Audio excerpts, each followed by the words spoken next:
Hello friends, हमारी आज की स्टोरी का नाम है प्यार का एहसास। प्रिया ने अनुराग को फ़ोन किया। हाँ कहो, क्या कहना था? कितनी जुल्म मस्ती है तुम्हें भी। आज बहुत ज़रूरी मीटिंग थी, छोड़कर आया हूँ। अनुराग ने आते ही प्रिया से कहा। आज उसी जगह प्रिया ने उसे बुलाया था जहाँ पहली बार दोनों आकर बैठे थे। मैंने तुम्हें ये बताने के लिए यहाँ बुलाया है कि अब हम दोबारा कभी नहीं मिलेंगे, प्रिया ने बताया। क्या? ये क्या कह रही हो तुम? देखो, ऐसा मजाक मुझे बिल्कुल पसंद नहीं है, अनुराग ने गुस्सा होते हुए कहा। ये मजाक नहीं है अनुराग, ये सच है। मेरी ज़िंदगी में कोई और आ गया है जिसके पास मेरे लिए समय है, जो मेरी भावनाओं को समझता है, उनकी कद्र भी करता है और अपने मन के भाव व्यक्त भी कर सकता है। प्रिया ने बात क्लियर की। अरे, मैं भी तो तुम्हारी भावनाओं को समझता हूँ, कद्र करता हूँ। मैंने ऐसी क्या गलती की कि तुम्हारी ज़िंदगी में कोई आ गया? और कैसे और कब आ गया? मुझे क्यों पता ना चला? अनुराग के लहजे में अब नरमी झलक रही थी।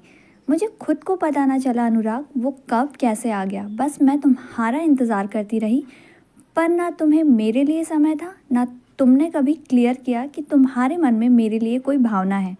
मैं जब तुम्हारा इंतज़ार कर रही थी, तुम्हारे व्यवहार के कारण तुम मुझसे धीरे धीरे खाली होते रहे। वो खाली स्थान कुछ समय खाली रहा, पर फिर वो खाली स्थान धीरे धीरे उससे भरने लगा।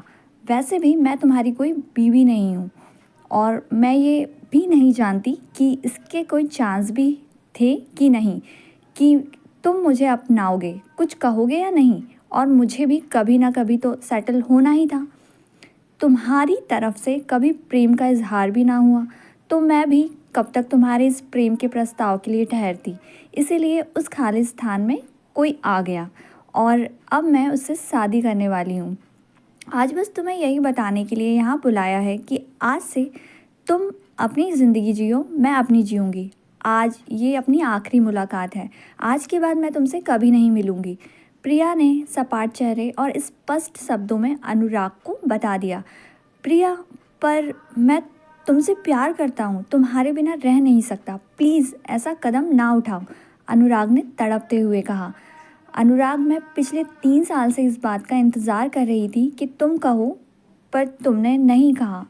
मैं समझ गई कि तुम्हारी ज़िंदगी में मेरे लिए स्थान नहीं है, पर कोई है जिसकी ज़िंदगी में मेरे लिए स्थान भी है, वक्त भी है और इजहार करने की हिम्मत भी है। अब जो बीत गया है वो बीत गया, मैं इस ठहराव से आगे बढ़ रही हूँ, प्रिया ने कहा।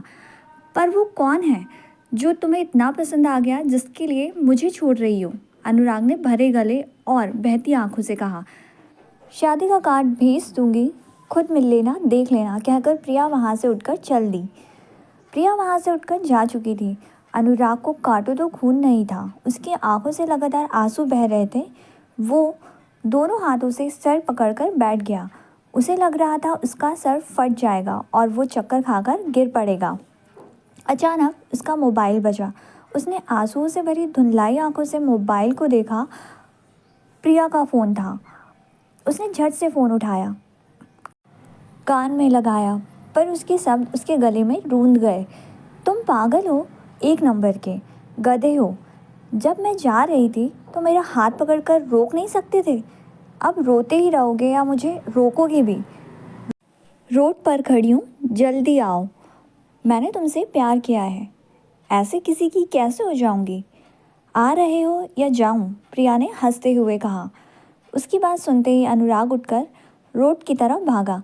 उसकी आंखों से लगातार आंसू बह रहे थे। वो दौड़कर प्रिया के पास पहुंचा और उसे गले लगा लिया। कुछ समझे भी हो या नहीं? प्रिया ने पूछा। समझ गया, जिसे प्यार करते हो उसे बताओ भी नहीं तो वह प्यार आपको ठुकराकर आगे बढ़ जाता है। प्रिया, आई लव यू, कहकर अनुराग फफक कर रो पड़ा। आसपास जाते हुए लोग कह रहे थे, पागल है ये दोनों।